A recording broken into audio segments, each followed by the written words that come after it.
A terrifying disappearance. This crime had a lot of people on edge, worried about their parents, their families, their wives. A relentless predator. We were real concerned that we're dealing with a serial killer. And a baffling trail of clues. It's just an amazingly high-risk crime for this offender. Criminal profiler Dale Hinman joins investigators on the hunt for a brazen killer. These two victims are so dissimilar, no one is safe from this man.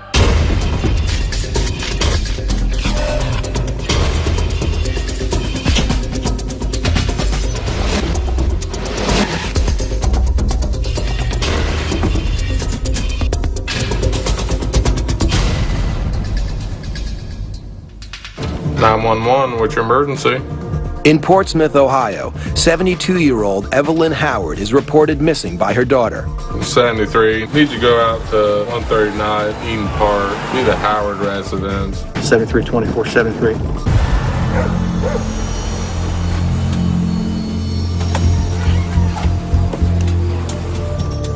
At first, everything seems in its place.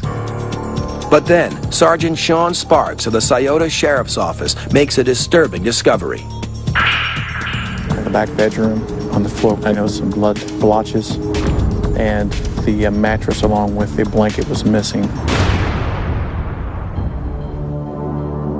At that point, I knew it was definitely more than missing persons. I need detectives dispatched to this location. I've got blood at the scene.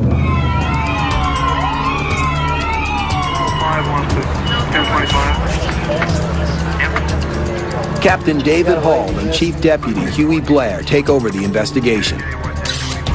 They scour the home for clues. You couldn't tell anything had been disturbed. Her purse was there, the car was there, the keys were there. Detectives are puzzled. The mattress was missing. That's the first time I'd ever noticed anything like that in my 30 years of law enforcement.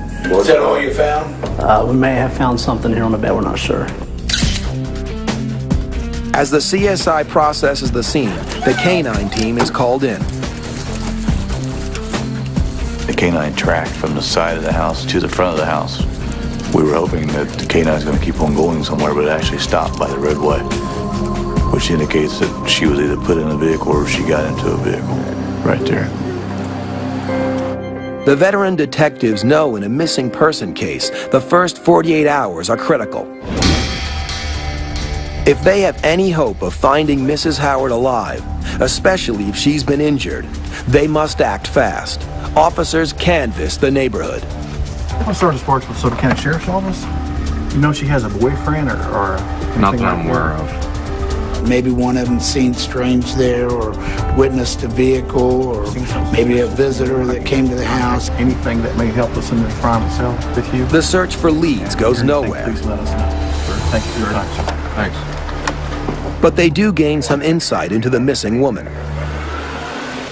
Evelyn Howard had grown children, even had grandchildren. Evelyn was a model citizen, and it seemed like her neighbors liked her pretty well. Nobody talked ill of her when we canvassed the area. She was a widow. Her husband died a few months earlier. She was pretty much alone all the time, and somebody knew that. Lab tests show the blood found at the scene is Howard's. There was still the possibility that she may have been alive. Finding the elderly widow is more urgent than ever.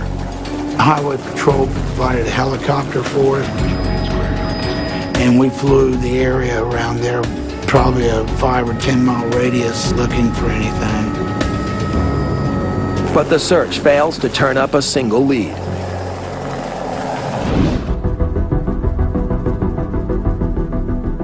Then, 3 weeks after Mrs. Howard disappeared, investigators get a call from a hunter. The hunter found the mattress. I think he felt it was suspicious because there was a large amount of blood in the middle of the mattress. When we found the mattress and the bed clothing, we called the police department to conduct a search. And we called BCI, that's state lab, to come and process the scene. Not long into the search, they make a grim discovery. Aaron, does that look like a body to you?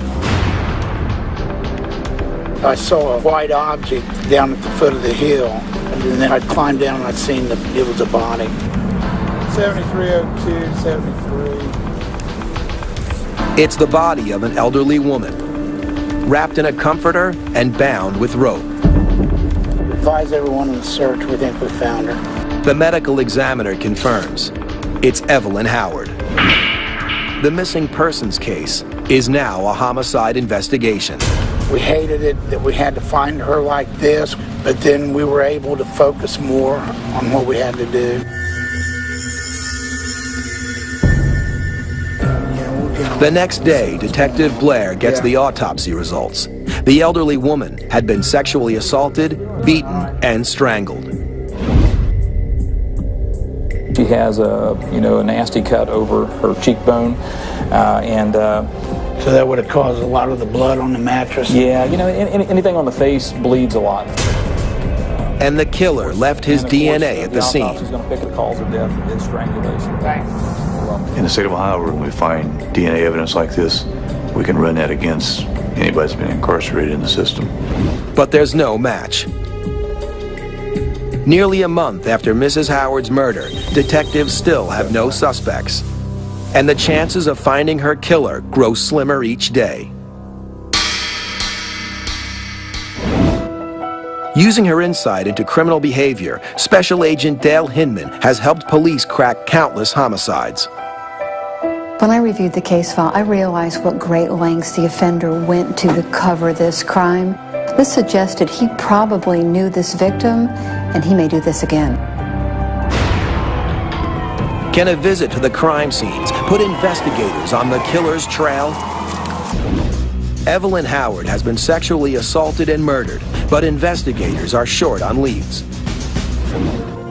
Special Agent Dale Hinman meets with Detectives Blair and Hall to review the case. Based on what we knew about Mrs. Howard, she was a very low-risk victim. I wanted to go to the scene to see if there was any information we could develop that would help focus this investigation.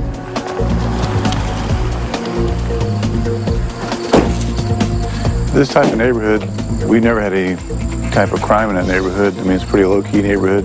How did the victim get along with her neighbors? Was there anybody who was angry with her for any specific reason? We never heard anything bad about her or anything negative about her. Agent Hinman makes a key observation. I mean, you can't look at a house like this and tell who's going to live inside. You know, it could be that she had a husband and an entire family that lives here. This really suggests that the person who would come to a house like this may know that she was here and that she was alone.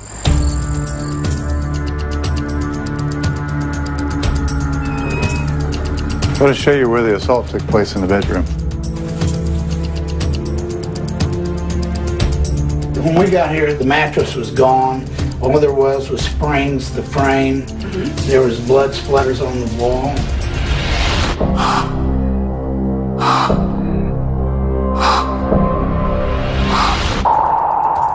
So this really suggests that the offender knew that the victim was alone and that nobody else would be arriving during the nighttime hours, or else they might have taken the victim to another location.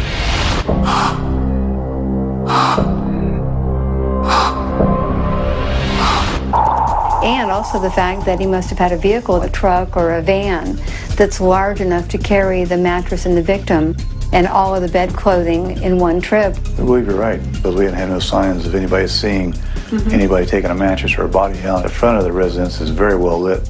None of the neighbors saw anything. That suggests that the vehicle must have been parked somewhere else and then moved to this location when the individual had completed the crime and was removing all the items from the house.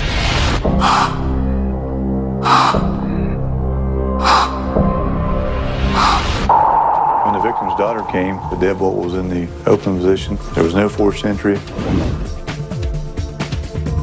Was there any indication of any ransacking, any searching, any property that was missing? Not at all. Her purse was here, VCRs, television, glasses. Agent Hinman suspects Mrs. Howard knew her assailant and unwittingly opened her door to a killer. So if no money or items of value were taken, that really suggests that this is not a property crime. And if it's not that, it must be a sexually motivated crime. And if that's the case, he may have done this before or he'll do it again in the future. Following in the killer's footsteps, Agent Hinman asks to be taken to the woods, where Mrs. Howard's body was found.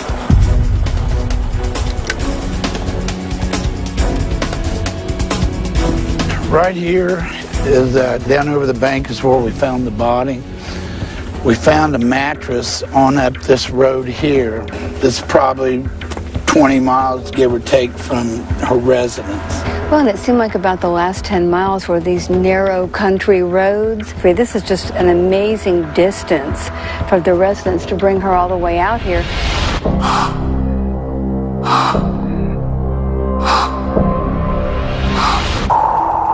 And this must be an area that he's familiar with. We're almost in the next county. We're so far out. This really suggests that the offender was trying to distance himself from where the crime occurred. And maybe he thought the victim's body would never be discovered where it is out here in this wooded area. Investigators also think they know why the killer removed the mattress and bedclothes. Well, he might be concerned with evidence transfer. Could mean also that he's criminally sophisticated from having been arrested in the past. A clear profile of the assailant is starting to emerge. Based on the distance the offender traveled with the victim's body, this told us the investigators should be looking for someone who lived closer to where the victim lived, knew that she was there alone, had some relationship to where the body was discovered, and had a criminal record. The longer the case goes unsolved, the greater the fear throughout this little Ohio town.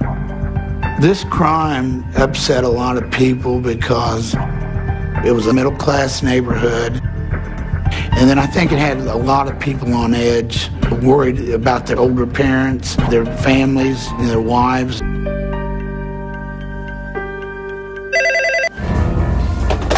Yes, Blair?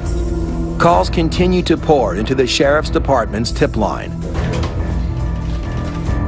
We chase down a lot of false leads, and you have to check out the false leads, because that false lead might turn into something that's good. Finally, all of investigators' legwork pays off.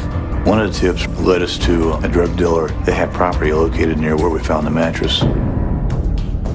Detectives identify him as Bobby Morgan. He and some other people were bragging at a party on a Friday night before Miss Howard was murdered. They knew an old lady they could knock off. The bells and whistles are going off. This is good information. Let's run with it. Was Evelyn Howard killed by a two-bit drug hustler? More than a month after the murder of Evelyn Howard, a tipster points the finger at a drug dealer named Bobby Morgan. Bobby Morgan appeared to be a very good suspect in this case. He lived in Portsmouth, not far from the victim. He owned property where her body was discovered, and he had a criminal record.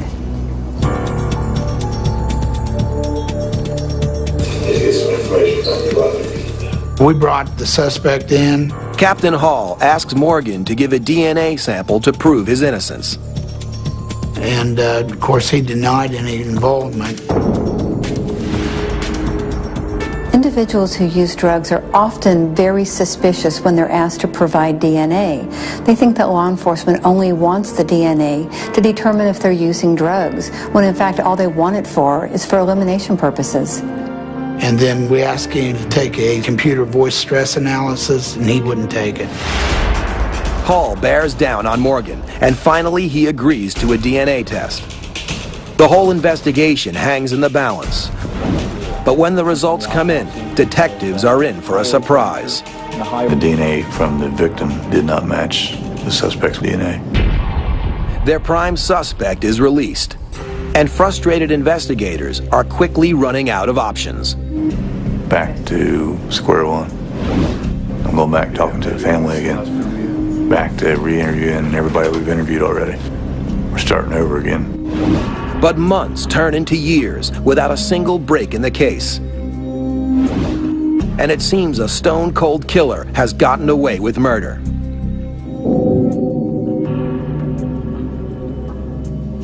Then, more than 5 years after Mrs. Howard's murder, detectives get some startling news from more than 80 miles away in Fayette County. There was a young girl hitchhiking. Her body was found at a truck stop in Fayette County.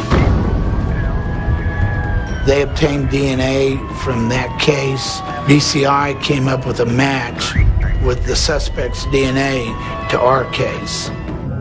Just as investigators feared, Evelyn Howard's murderer is still out there on the prowl. We're real concerned that we're dealing with a serial killer. I mean, where's he at? Who's next? Is he in our town? But this time, the perpetrator left a big clue. A note in which he claimed he couldn't stop killing people.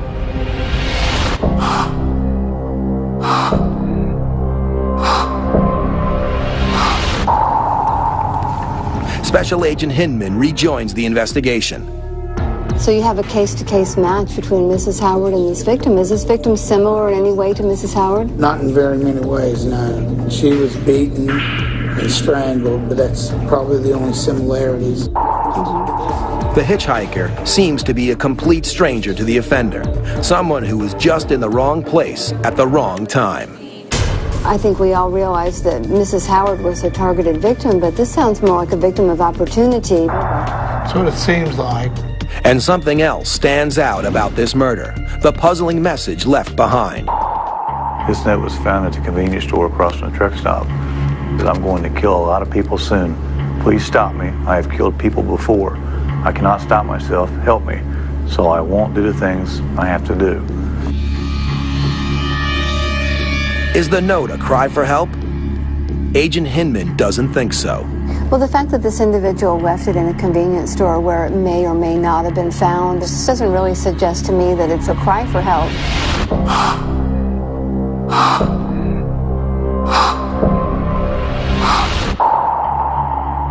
This almost feels like he may be taunting you. He's going to kill more people, and it's a challenge. That's what we're afraid of. It's like, catch me if you can. So with two murders being connected with DNA, would you agree we would be dealing with serial murder? Oh, I do, and it appears this individual is a sexual predator who's moving great distances now. He's mobile, he's adaptable, and because these two victims are so dissimilar, no one is safe from this man. With no leads and 2 dead bodies, can investigators stop a killer who claims he can't stop himself? DNA tests have confirmed that the man who killed Evelyn Howard has taken another victim. Detectives are determined to track him down. Because the victims, the crimes, and the locations were so dissimilar, this suggested that the offender was deliberately trying to prevent the detectives from linking the cases together.